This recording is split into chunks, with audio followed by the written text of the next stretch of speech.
Hi everyone. So today I'm very excited to be presenting our work in far memory called Eden. So this work is a result of a great collaboration with my co-authors from UC San Diego and VMware Research. So the basic motivation for our work comes from the fact that the cost of DRAM has been steadily rising in today's data centers. So studies from Meta and Microsoft reveal that the relative cost of DRAM has been growing steadily across generations and is even predicted to reach half of the server's cost in near future.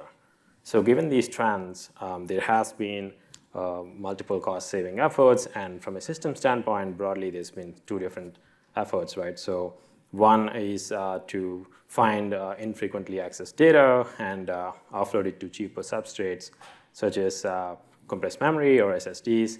And in fact, like Google and Meta, the hyperscalers already have production deployments that do this today in their data centers. So the other is to improve the cluster memory utilization by pooling the memory capacity across the servers and making it more accessible to all the servers like across the network. And the result being, you have better memory fungibility and improved memory efficiency.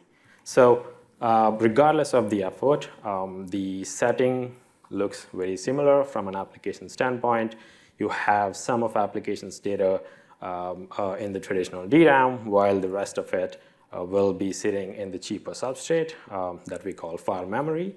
And compared to DRAM, this tier is much slower because data has to go across the interconnects like PCIe or network.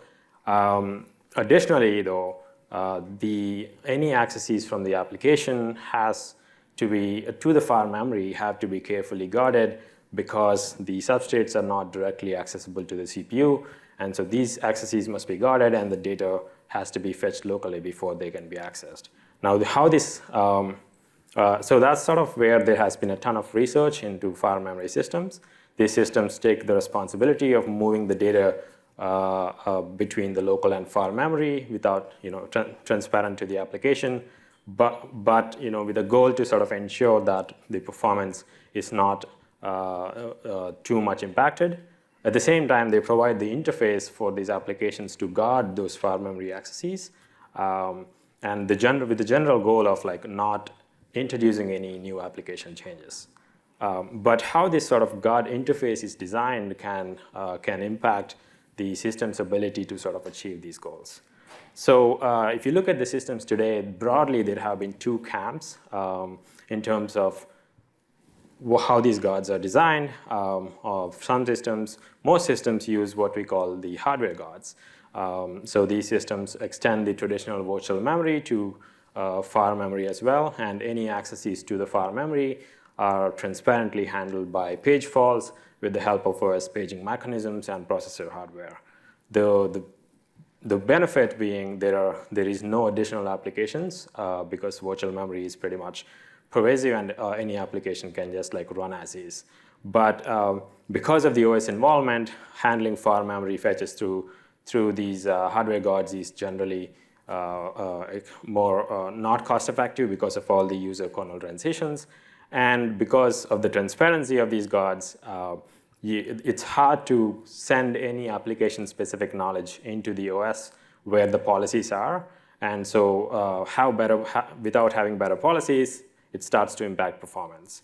So to sort of overcome some of these performance sort of negatives, some systems sort of avoid the OS and bring the memory management into the application runtime and provide a custom interface to guard the application accesses. The benefit being, again, they tend to be better at performance because far memory handling through these software guards is much lightweight, and they can enable much better application-informed policies, improving the performance. But they come at a significant cost because software guards, by discarding the hardware, they introduce a layer of indirection, and applications have to add these guards at all their accesses and make all these code changes. So that introduces significant programmer effort. Additionally, though, they also add a level of indirection, so they do introduce overhead for local accesses as well. So let's sort of see this in action with a very quick example where I have performance of a data analytics benchmark running with Fastswap, a system that employs hardware guards, and AIFM, a system that employs software guards. And what you see on y-axis is the slowdown, normalized slowdown of the application as you sort of decrease the amount of local memory, meaning you put more and more data in the far memory substrate. So as you would expect, the performance, the slowdown goes up, and for Fastswap with the costly hardware guards, the performance slowdown is much steeper. AIFM with the software guards, while it starts slower because of the overhead of these software guards, even for local accesses, the performance drop is much more graceful because these overheads are less punishing. The far memory overheads are less punishing, and they can do better policies for prefetching. So the cost again is like, if you think about the code changes though, running on Fastswap is virtually like you can run the same application, whereas with the AIFM, you need to make 1,000 lines of change before you can run this application.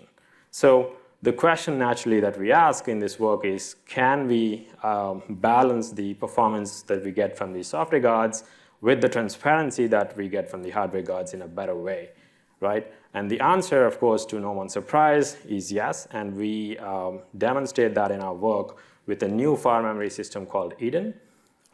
Eden delivers performance on par with software guard systems like AIFM, but with very little changes in code. For this example, 10 lines instead of 1,000. So let's see how Eden gets there, right? So the key observation here is that hardware guards are best suited for accesses that you know are going to be local, whereas the software guards are more preferable for only the far memory accesses where these guards have low overhead and can sort of enable sending more application information. So naturally, Eden sort of starts by supporting both these guards, which is a main difference from previous systems that have this rigid interface where all accesses must use hardware guards or they must use software guards.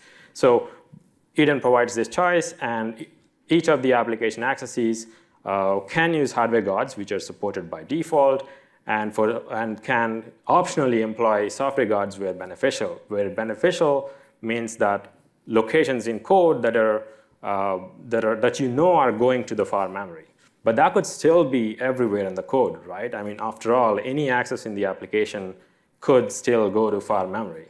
So turns out that's quite not the case. So let's look at that DataFrame example from before, right? So what we do is run this application with just 10% with the local memory limited to only handle 10% of the total memory this application needs. And the observation that we made is of the 15,000 total lines of code this application has, only 155 of them ever has a memory access that goes to data in far memory. What's more, only 11 of them handle like a vast majority, 95% of all the accesses that are going to far memory. So this is great news because what it sort of says is that we can just add software guards at these 11 locations and handle most far memory accesses through software guards without making too many changes in the code.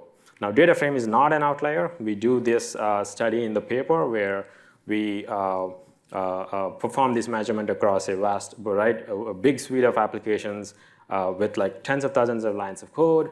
But what we find out is the result is the same, where we see only tens, like 12 at median and 32 max, for the that can capture 95% of these far memory accesses. So with that insight in mind, what Eden does is asks the programmer to add hints in the application's code to capture most of these far memory accesses and send them to Eden through software guards. Whereas for all the other accesses that are likely local, Eden just resorts to the default hardware guards. And so to enable lightweight far memory handling through these software guards, Eden sort of moves the memory management into runtime, just like the software guard systems like AIFM. And of course, like when you do that though, you got a split brain situation where you need hardware, you need page tables to support hardware guards and like page metadata in the user level runtime. So Eden uses Linux user fallft to sort of keep the page tables in sync and keep supporting the hardware guards as well.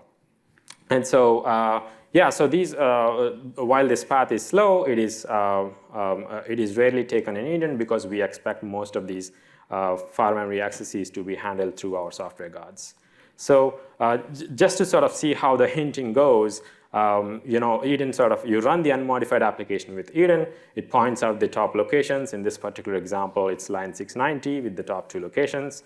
And the programmer just goes ahead and adds very basic hints that tell Eden what data to guard in software.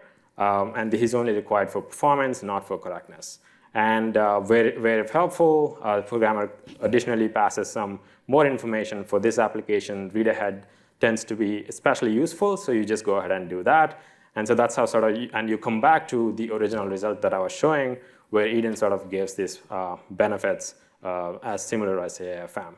So Eden exploits hardware guards where the accesses are more local. So it starts out with much better overhead than lesser overhead than AIFM. And it kind of like keeps the performance same as AIFM, because as the more and more memory goes to, data goes to far memory, Eden exploits software guards for these far memory accesses as opposed to hardware guards for the blue line. And Eden does that with the deliberate use of software guards, which keeps it like the code changes to just 10 lines of code, because that's where most of the far memory accesses are. So sort of to summarize, we make the observation that applications only access far memory at very few code locations. And Eden uses this insight to combine software and hardware guards and avoid a hard bargain between the performance and programmer effort. I thank you for listening to this talk, and I will take any questions. Thank you.